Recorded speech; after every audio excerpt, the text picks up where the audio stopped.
Good afternoon, everyone. It's James Diossa, your General Treasurer. And I want to thank you all for joining us in this virtual info session. I thought that it was important for us in Treasury to go out around the state and provide information around the legislative changes that happened to the pension system this last legislative session. And so it's important for us to understand the changes. I would hope to have this in person with all of you, but I know some of you live out of state. So we wanted to facilitate the information and make it interactive with some of your questions being asked through the chat so that Frank Karpinski, who's been in Treasury for such a long time, can answer these questions. I hope you find these very helpful. If you have any more questions, please feel free to reach out to my office or go online to our website and you'll find further information. Frank, thank you again. As you know, Frank's been in managing pensions for quite some time, long before I'm sure I could count to 10. I was in elementary school, but he is a great resource to the state. He has a lot of institutional knowledge, and I hope you all find this presentation very informative. All right, Frank, take it away. Thank you, Treasurer. Just going to go in and share my screen here.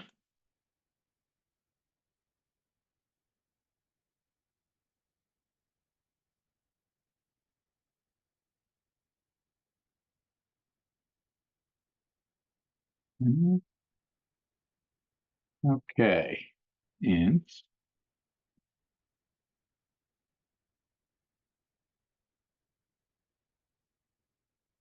okay, so I guess good evening, everybody. We're getting close.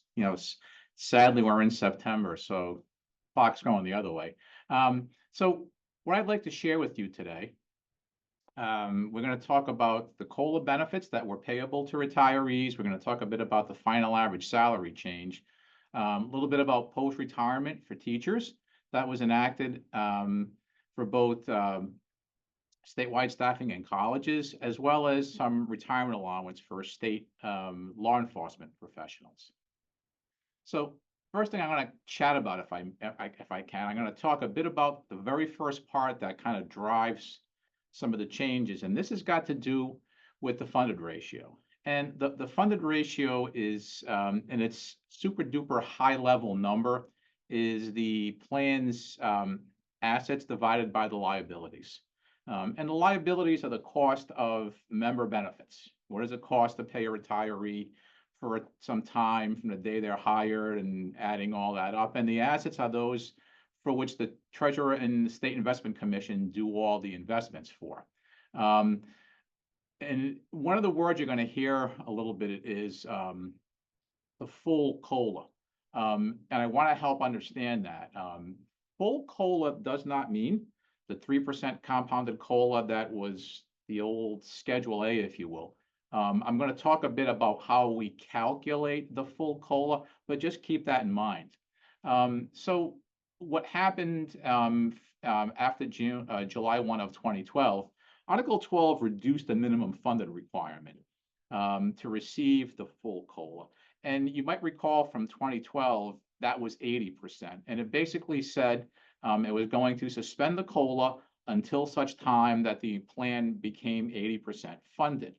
The important part is that 80% funded isn't R75 now, but it was an aggregate number. It is the value of taking the state employees, the teachers, and state police and judges, and adding those together, and this is done by our actuary to get an aggregate funded ratio. Used to be 80, is now 75%. So at 75% is when the full COLA is returned. And again, we'll talk a bit about that. For municipal employees, they change for a bit. It depends on each individual plan. So if you're in a city or town or a police department or what have you, it's going to be unique to each employer. We manage about 140 different plans. And you might sit back and say, how is it? They have 39 cities and towns, but 140 plans. Well, those are the plans There may be a separate one for police, fire, city, town. So they're individual groups. And those are calculated by the employer. So let's talk a bit about how the COLA is actually calculated. So pursuant to the statute, and this did not change during Article 12, but I want to put it in here to help you understand how we're getting to the full COLA amount. So what it is, it's half of the average compound investment return over the last 5 years, net of expenses, in excess of 5%. That would never be less than 0 and greater than 4%. That's half of the math. The second part of the math is half of the increase in the CPI for the prior calendar year, but not more than 3%. And currently, the number that we have now is the 5-year average investment return of 7.68. You're going to subtract out 5% as noted by in the legislation, and that equals 2.68. Half of that is 1.34. In September of 23, the CPI was 3.7%. Again, it's a max of 0 or 3. We use 3%. Half of that is 1.5. And what you have is the sum of both equals 2.84. This is the full amount of COLA. That's how it's calculated. That's the full amount. And by the way, you'll see the slides. I will always put the kind of important words in red so you can focus on those. But right now, the COLA is calculated at 2.84%, and that math is right below of how it gets to. Half of the CPI, half of the market return, less 5%, and that's how you get to the 2.84. So that's the full COLA. Now, with that said, the amount for 2024 said, your amount will increase. And at this stage of the game, most people are getting a COLA. It is 0.71. That is the 25% COLA that was enacted in 23. So let's talk about that for a bit. That COLA amount took place, you might recall, going back to 2015, what was enacted then that said you had to wait until 80% to get the full COLA. And again, the full COLA is the math that I just showed you. You had to wait to 80% to get the full COLA. But when the plan was not 80%, every 4 years, because we're calculating the COLA every year, if you haven't gotten a COLA in 4 years, you would get one. So most people were getting a COLA every 4 years. What came out of that in the legislature was, hey, it's possible that when you get to 4 years, the COLA could have been 0 because it's possible. Statute also says that the COLA, the full calculation, will never be less than 0, never greater than 3%. So it's possible you could have gotten to a 4-year number and the amount was 0, which means you would have missed one COLA and you'd have to wait another 4 for it. So what was agreed upon and enacted by the legislature was, rather than wait every 4 years, let's give 0.25 every year, so at least you'd be at the same place, and you'd have a smaller COLA. So if you took that calculation that was 2.84% and you multiplied it by 25%, that's how you got to the 0.71 that people were getting as of the beginning of the year. That number gets revised every year. The board approves an actuarial valuation in December, and as part of that is the COLA piece. And again, it's the calculation of half the investment and half of the CPI. So that number will change. The other important part about this change for 24, it's going to be for the people who retired prior to 2012. It's going to be based on the lesser of your retirement allowance of the first $29,776. That $29,776 is indexed every year, and it may increase again depending on what the market conditions are in the CPI, but it will change every year, and that's kind of your compounding effect. So if you took your 29,776 and multiplied it by 2.84, got that number, you'd add that to the 29,776, and that's how the compounding is working, kind of going through. So for 2024, the full amount is 2.84%. The contingent of people who retired before 2012, provided they're eligible, and I'm going to talk a bit about eligibility, is getting 2.4. Or actually had 0.71. Those people who retired prior to June 30, 2012 are getting the 2.84, the full COLA that is inside there. And again, what's going to happen is the people after 2012 are going to get a higher COLA amount, but it's going to be on a smaller base of this 29,776, and that's kind of enacted in the statute as we speak.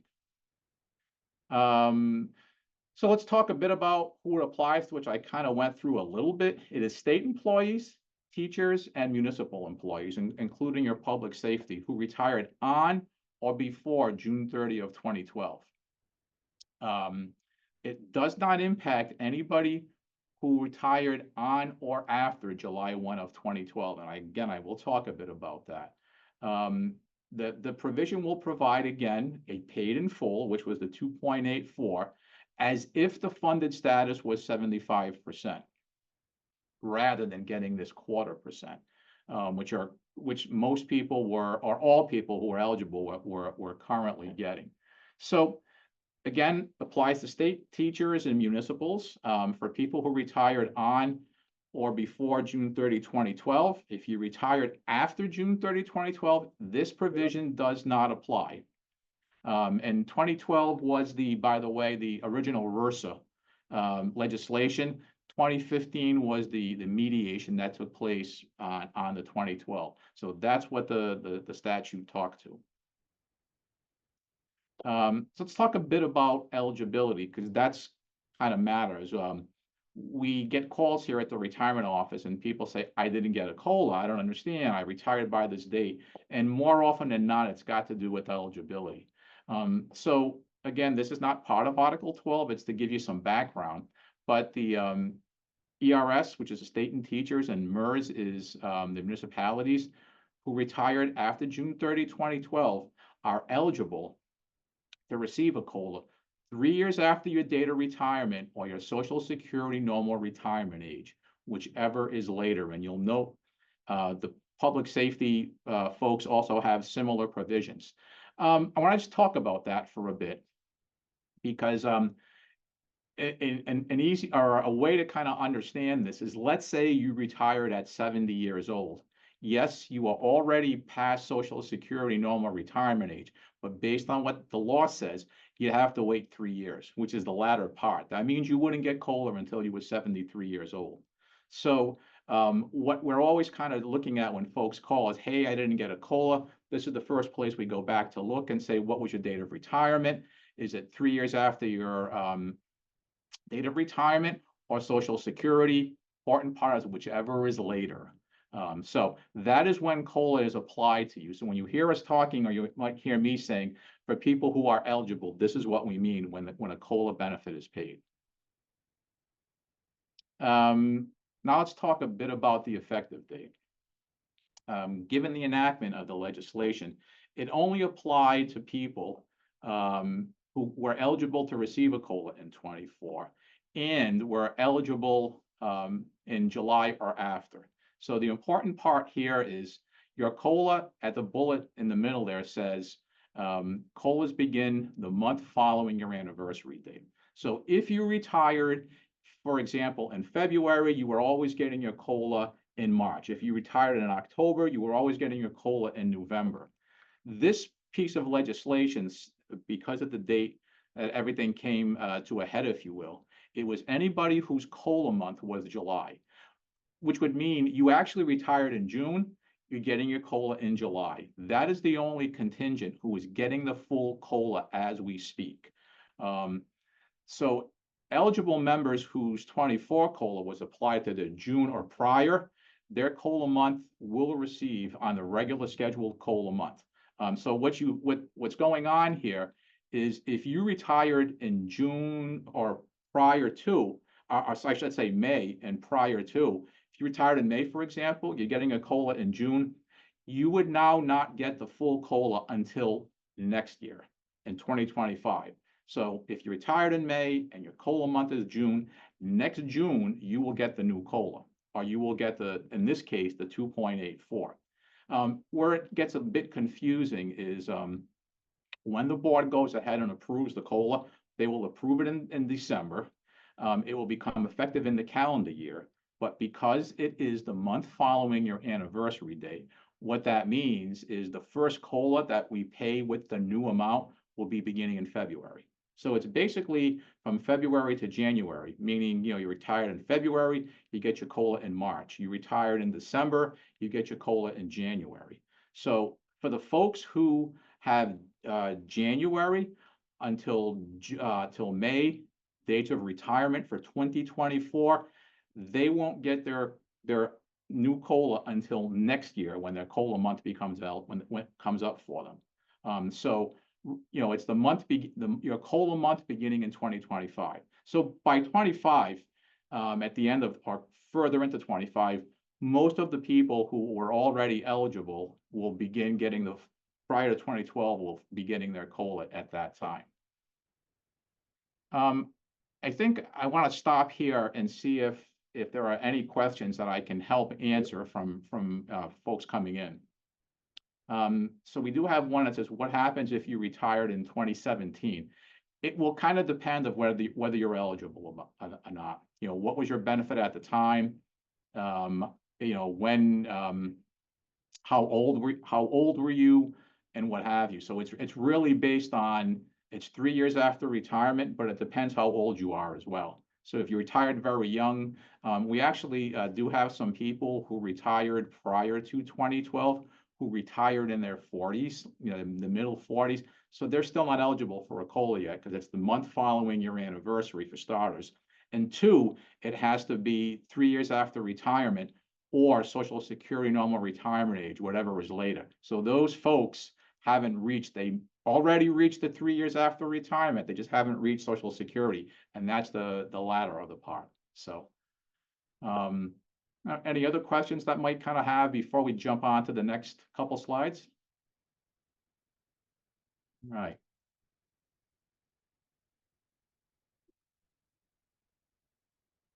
All right. So let's take a peek at who's not affected by the Article 12 change. If you retired on or after July 1 of 2012 and before June 30 of 2015, you will continue to receive the 0.25% COLA, which happens to right now be 0.71. And again, it will be on the lesser of your retirement allowance, but in this instance, based on $35,731. That amount is an indexed amount, and it's an amount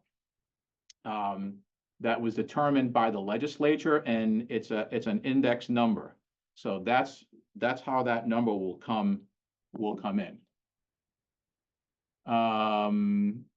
When the plan reaches the 75% funding level, eligible retirees are going to begin to receive their full COLA. But again, like the contingent who's prior to 2012, they will go ahead and get their retirement allowance on the first $29,000. So this group between July 1, 2012 and June 30, 2015 will continue to get the 0.25% COLA. They'll get it under $35,000 index limit, but once they become 75% funded, which right now is projected to be about 2031, they will drop down to the 29,007, which will be indexed, and they'll be getting the full COLA amount. All right, let's see. I'm going to try and grab a couple questions here if I can.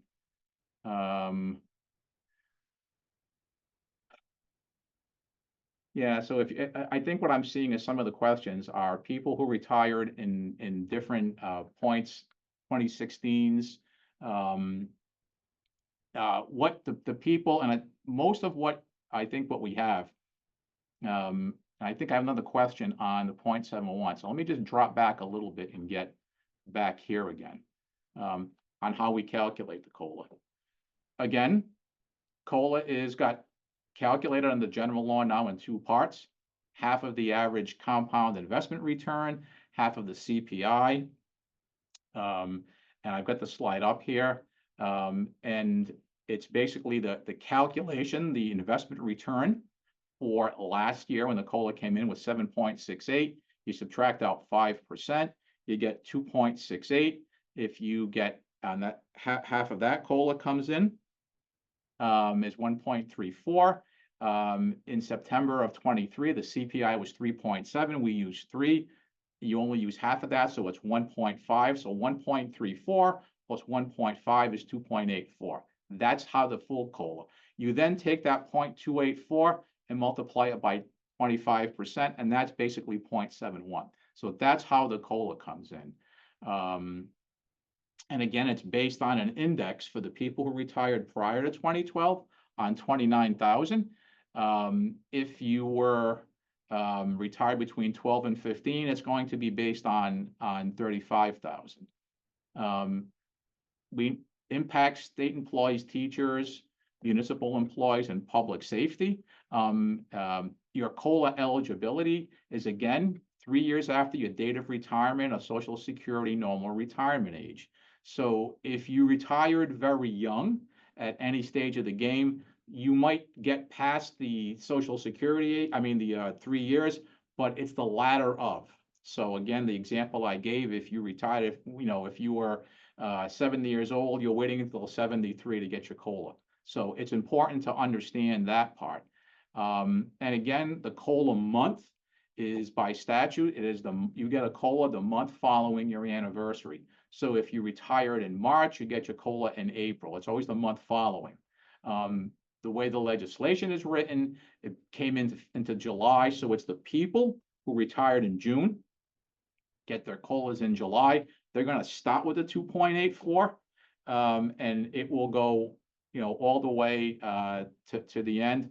The people who retired between January and in May, they will continue to get the 0.71 until next year when they're COLA month, meaning next year being 2025. That's when they'll jump up to, it'll actually be the new amount.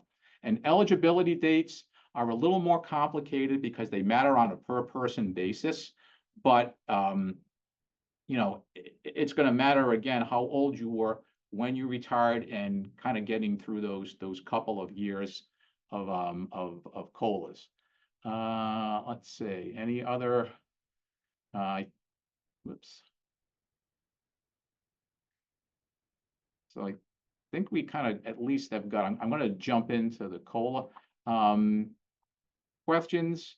I think we talked a bit about the 0.71 and how it's calculated. There's a question here, if you're only 57 and you've been retired since 2011, chances are you've already hit those two pieces. So some of these questions might have to be something that you can contact us on. Social Security, what is Social Security normal retirement age? It is basically 65 to 67. If you go on the IRS website, Social Security website, you'll see a table, and it basically goes from 65 and I think 3 months increments. So it'll go like 65 in 3 months, 6 months, 9 months, all the way until 67. So it somewhat depends on your age, which is a little bit of the driver. Okay, let's kind of talk about a little bit who's not eligible or who's not affected.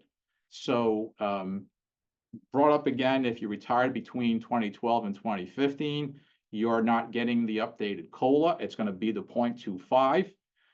It's just on a higher index, and it'll stay that way until such time the plan gets at 75%.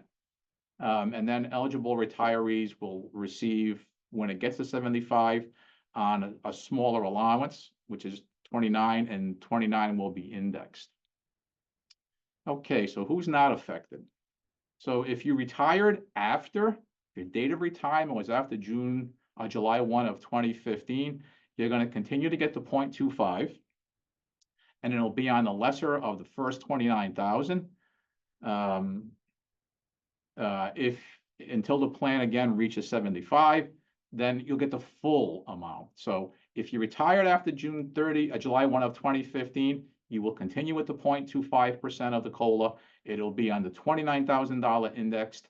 And when the plan gets to 75%, which is right now projected to be about 2031, it'll be on an index base of 29,000, which will, be higher than that as we speak.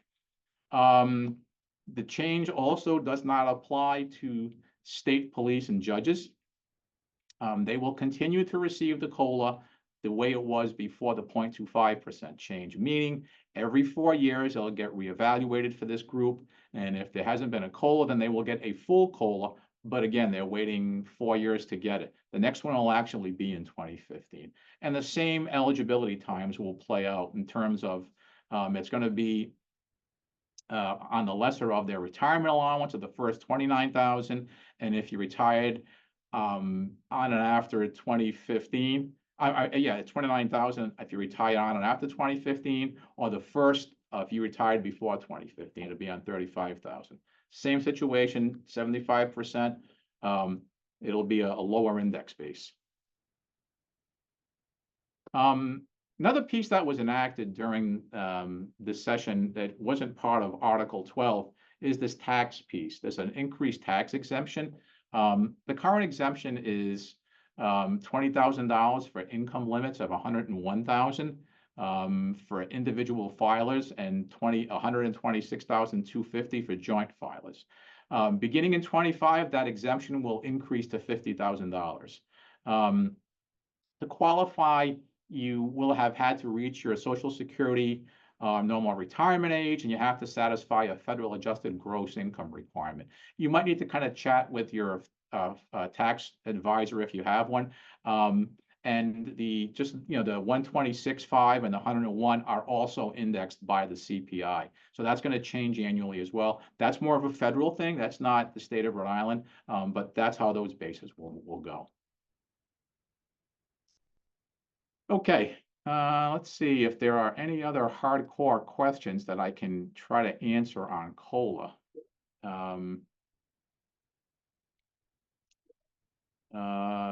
So the tax exemption again is going to be what your federal tax can be. You can exempt 20 again. You can exempt 20 grand now. You can be able to do up to 50. So when you file your 24 taxes, you'll be able to use a $50,000 deduction. But again, you want to chat with a tax person on that. Okay. Let's talk a bit about the final average salary. So this is going to be active people.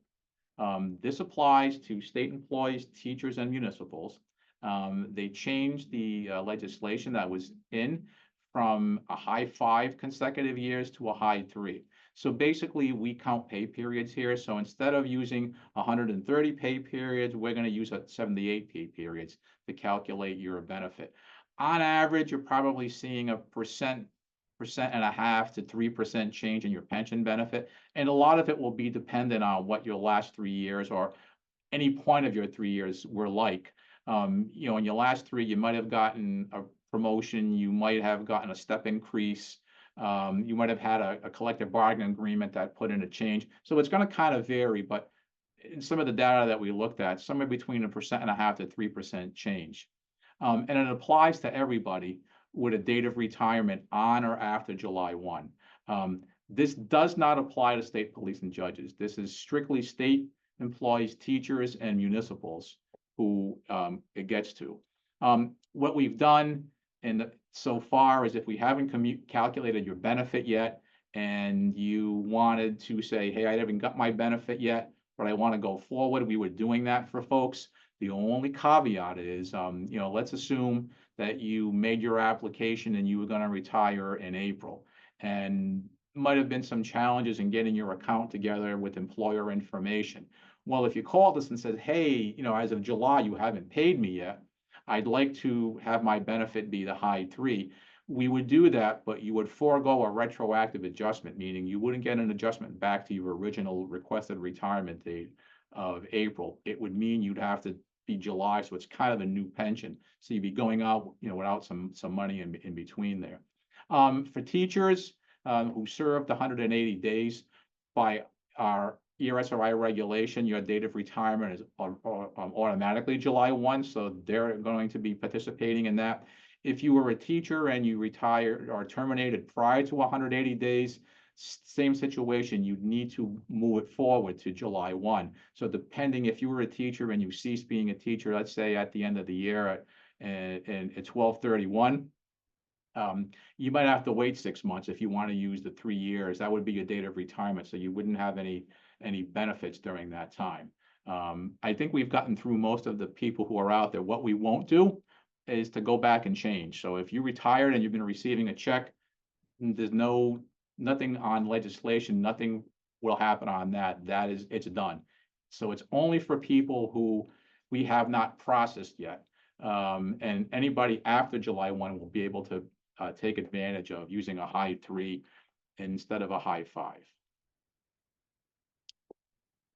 Okay, so this has got to do with post-retirement employment.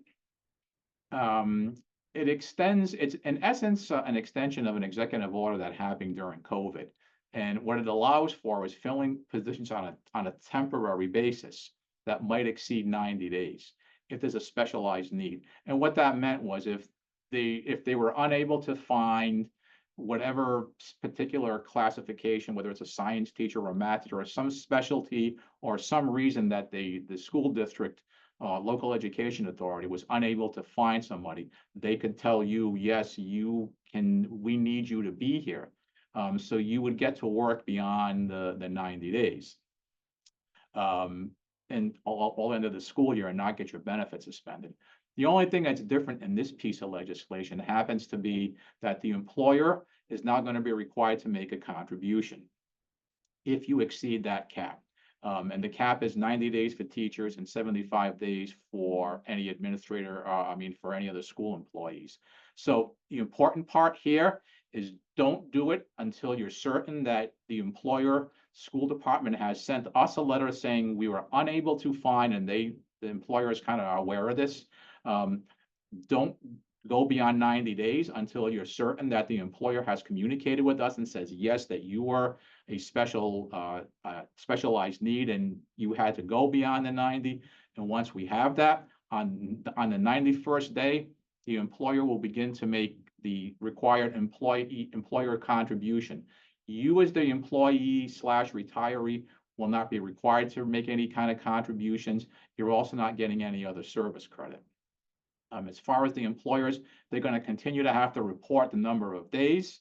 And just importantly, this provision will sunset in June 20th of 2025. So basically, if you are a teacher for whom the school department was unable to secure another person to do your particular skill or teaching, we'll need a letter that says that, and then you'll be able to work beyond 90 days. But the employer will begin to have to make a contribution on your behalf to the retirement system for any days beyond 91 until the end of the school year.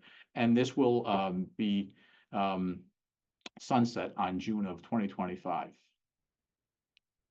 If you're at a college, there was also an amount increase there, meaning if you retired from service as a college or university, or if you are a state employee or municipal, and you're going to do some teaching at a college on a state college on a part-time basis.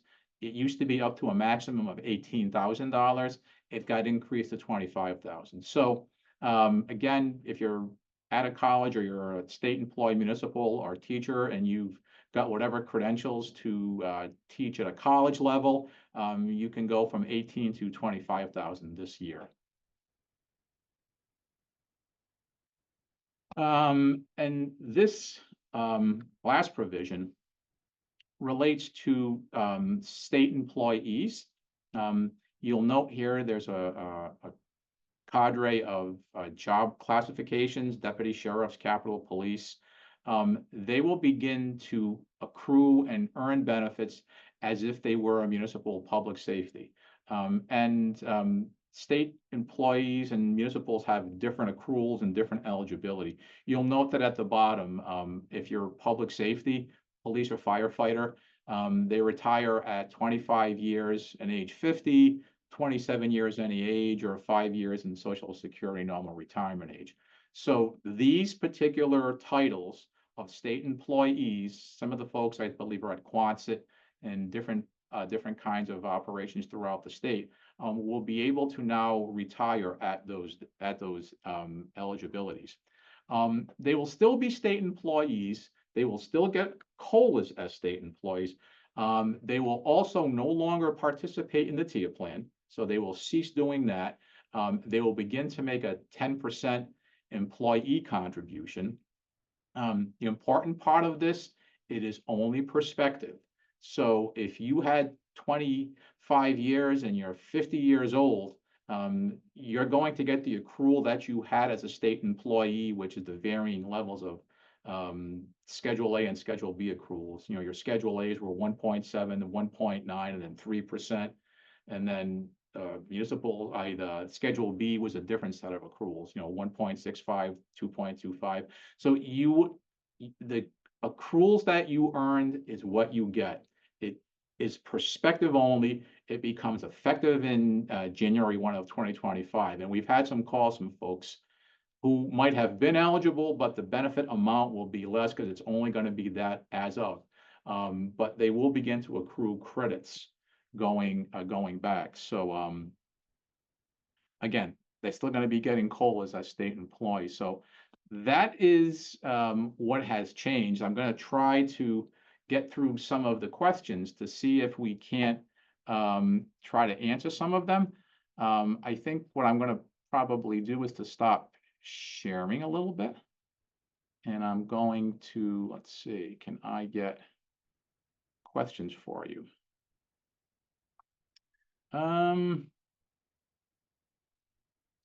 Let's see. And I think, yeah, one of them happens to be, do you want to request for the high five? Yep, it's got to be, but again, you have to not have received your benefit yet. So only things that are in the answer. So if your pension has been, one of them was, if your pension was 30 grand, you know, what's going to be the base? Well, again, it's going to be dependent on when you retired. If you retired before June 30 of 2012, right now the amount is 29,000. So if your benefit is 30 grand, it's going to be about, COLA's only going to be based on 29.7, when about $300 less than what it is. So the important part is it's not based on your full benefit. It's based on the first 29,000 or whatever your retirement benefit is. So let's assume your pension payment is 25, you would get the COLA on the entire 25,000. If your COLA is 35,000, then it's going to be based on the 29,000. If you retired before 2012, then you'd be getting the 2.84. The same kind of premise applies even if you're getting the 0.71. It's what is the window of time that you retired and what the and the base is on that.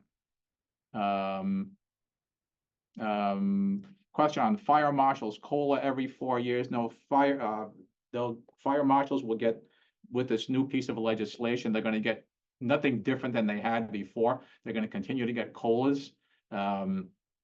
And right now they should be getting them on the 0.71%, but they will continue to do that. So they're going to be getting one every year. And then depending on when they retired, if it was prior to or after 2012, it will vary what they're going to continue to get a COLA on a 35 index or a 29, and whether it's 0.71 to 2.84. And I know I've said that a bunch of times, but the important part, it depends on when you retired, what period, and then what years of service you had. I think there was a request to go over the how we calculate the 0.71 again. Let me see if I can. I'm going to get back to the slide and I'll bring it up again. And let's do this.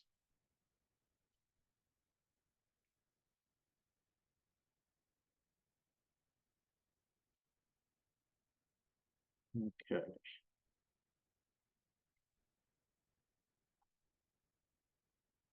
So again, by statute, it takes two pieces. It takes half of the investment return, net of expenses in excess of 5%. For 2024, the amount was the return was 7.68%, minus 5% is 2.68. Half of that is 1.34. The September 23 CPI, which we'll be doing this month for the next COLA, was 3.7, but statute says it can't be any more than 3, so it's 1.5%. So if you add 1.34 to 1.5, that gives you 2.84. The 0.71% is 0.25 or a quarter of 2.84%. That's what you're getting right now. So 2.84 is the full COLA, 0.25 of 2.84 is 0.71. So it's 0.25%. That will change for the people who retired after 2012. But the people who retired after 2012, they will go ahead and continue to get 0.25. It's just that it'll be a new amount that goes and changes. Another question that actually just came in was about the final average salary. If you're going to try to participate, you will have to either A, have not got your pension yet. We would have not processed it yet. That's who can adjust it. But again, it's going to be a date somewhere, if you will, south of July 1 of 2012. If you're already receiving your benefit, there is no change. Okay. Let's see if we've got any other questions that we can bring back for you.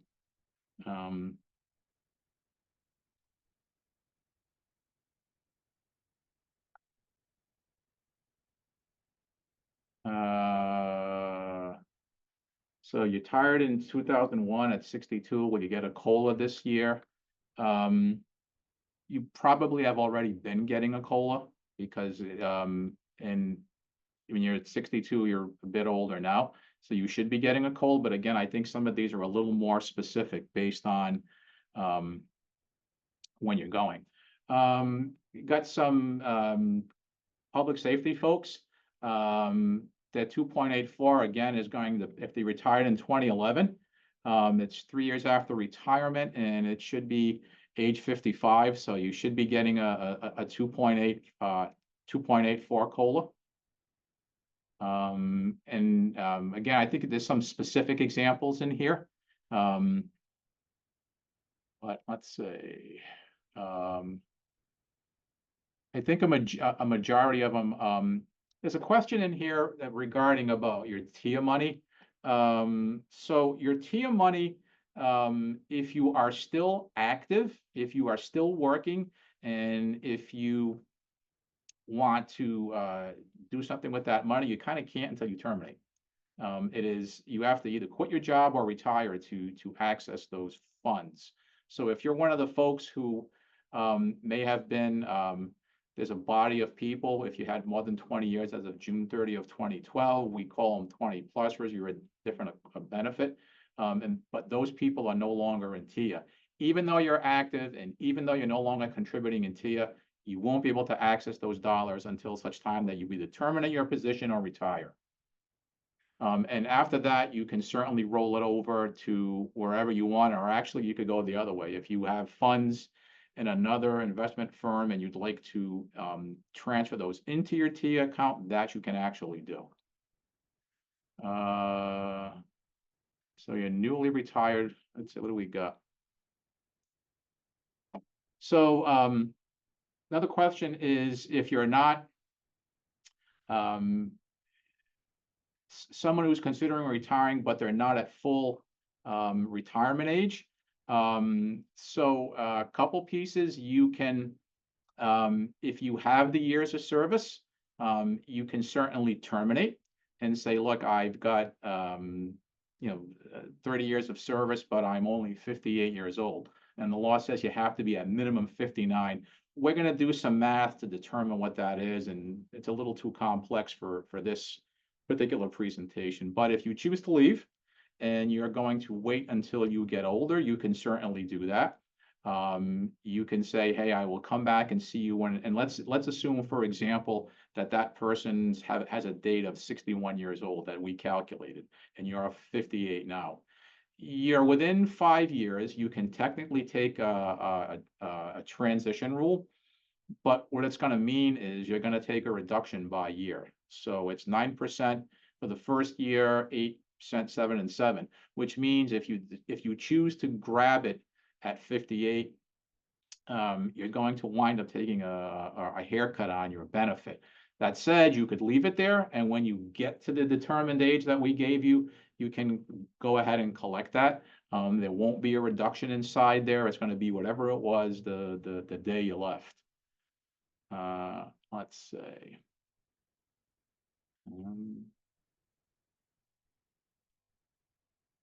Anything else that's kind of popped up?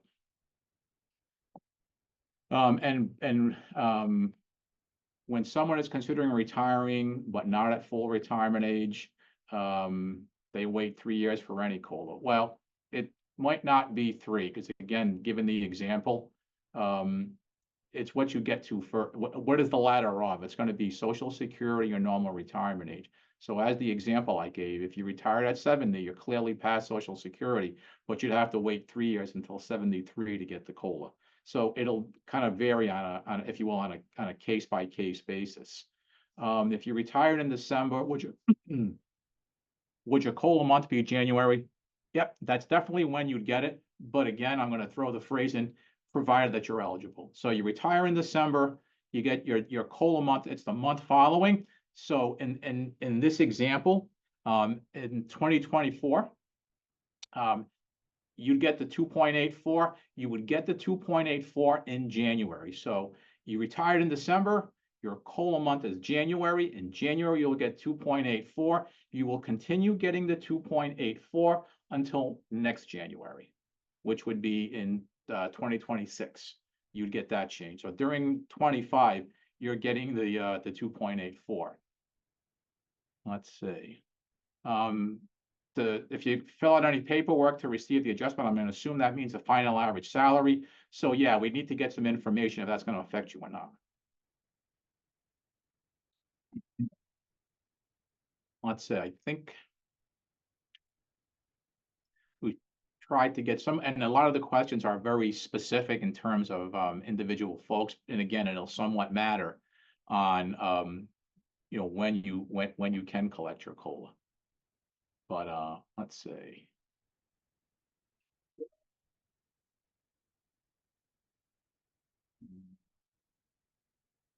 So question just came in. You retired in 2009. I expected to receive the COLA in September of 24. Again, retiring at 29 somewhat depends on whether you're eligible or not.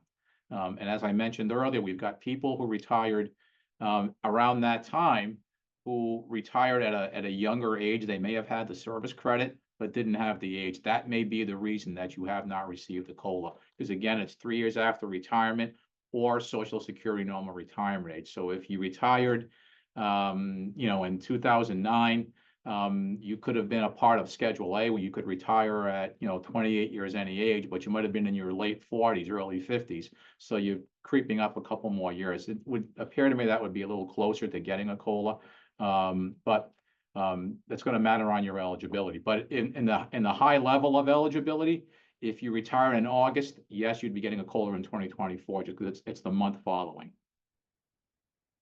Okay. Do future retirees qualify for COLA? 100%. Everyone will get a COLA. The only places where COLAs may not exist will be in the municipalities who have not adopted a COLA provision. Municipals are the only ones that can actually, the employers, along with employees, actually have to vote to get a COLA. So that would be the only difference there. But okay, let's see, what else do we got here? If my pension has been 2,500, this year's COLA is 7. Yeah, it's going to be 2 point, if provided you're getting a 2.84. Yeah, that will get you that.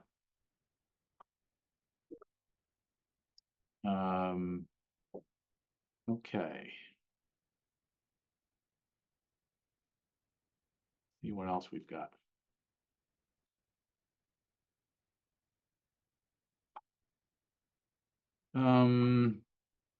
Okay, so this one actually says if my pension was 2,500 and the COLA is 700, will the 700 be added to my base? So it's a compound COLA, so will my next COLA be added to 25.7? So what the COLA means is if your benefit was 2,507 and you got another 700, that is going to be locked in. Then the next year, when the next COLA comes in, that gets added on top of it. So you're always adding. So, simple way to look at it is you get $1,000, a month pension, and you got a 3% COLA. That's 1,300. Next year, if the amount happens to be 200, then your pension would be 1,500. And if the next year the COLA was 100, then it's going to be 1,600. So it's adding. It's going up. It's compounding as well, and the compounding is all based on the indexing as well. Can I call ERSRI to get specifics? Sure. We will happy to get through and see. Again, we're going to first make a determination of whether or not you're eligible for a COLA. That's kind of the important part. And once we get past that, then we'll be able to tell you whether it's 0.701 or 2.84. See.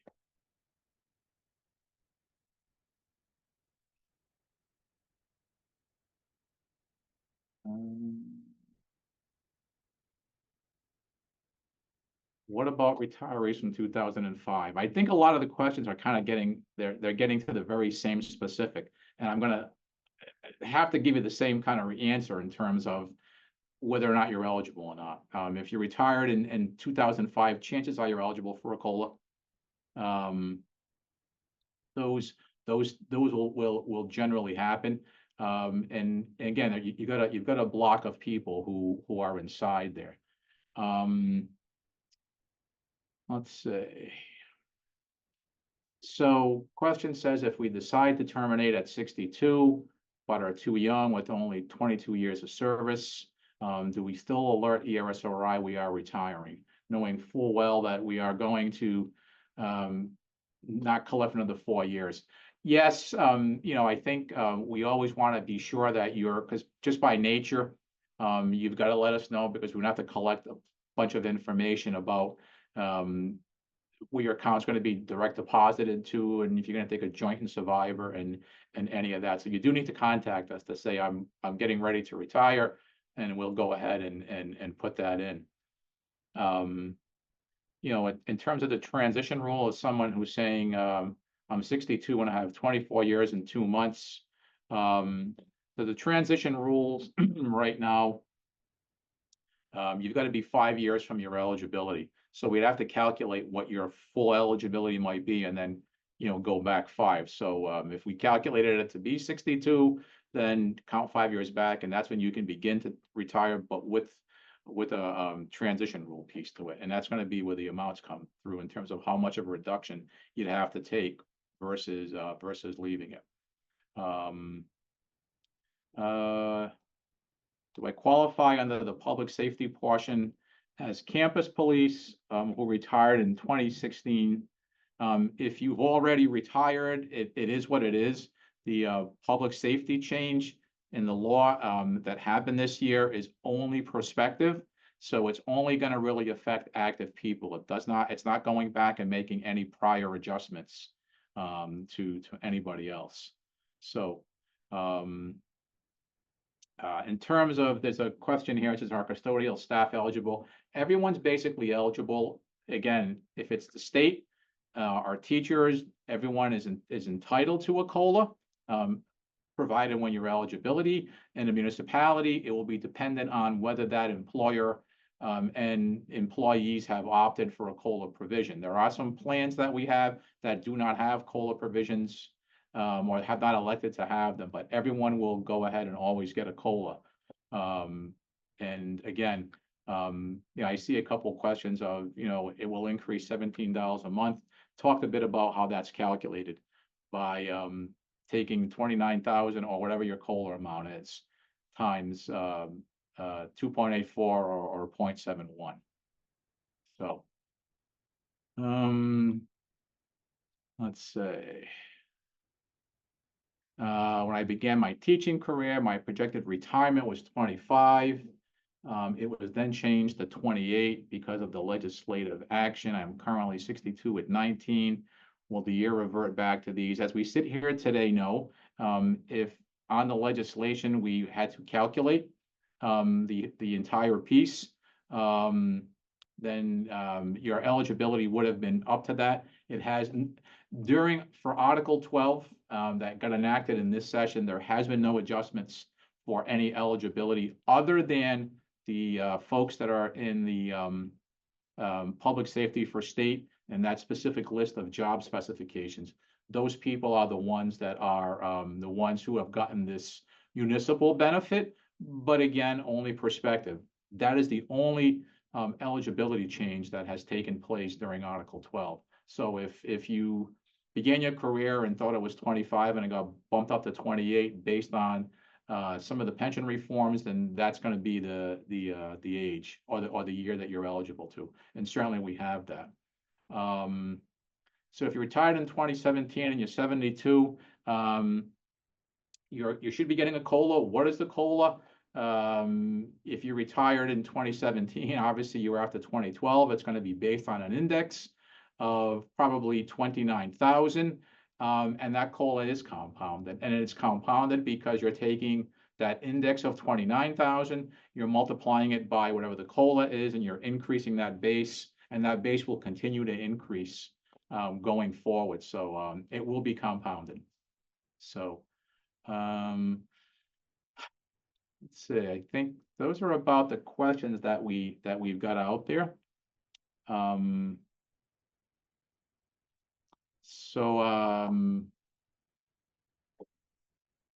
I think that probably will conclude for questions. I think a big majority of the questions are a little more specific in terms of when you're going to get a COLA.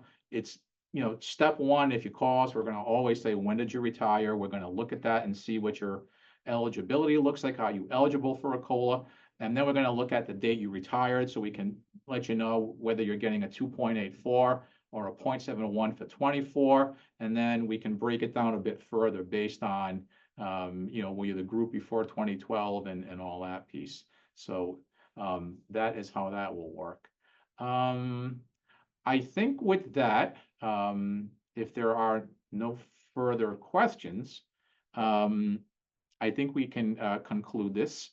I know the treasurer was very anxious to be sure that everybody had an opportunity to hear it because it's a little bit complicated.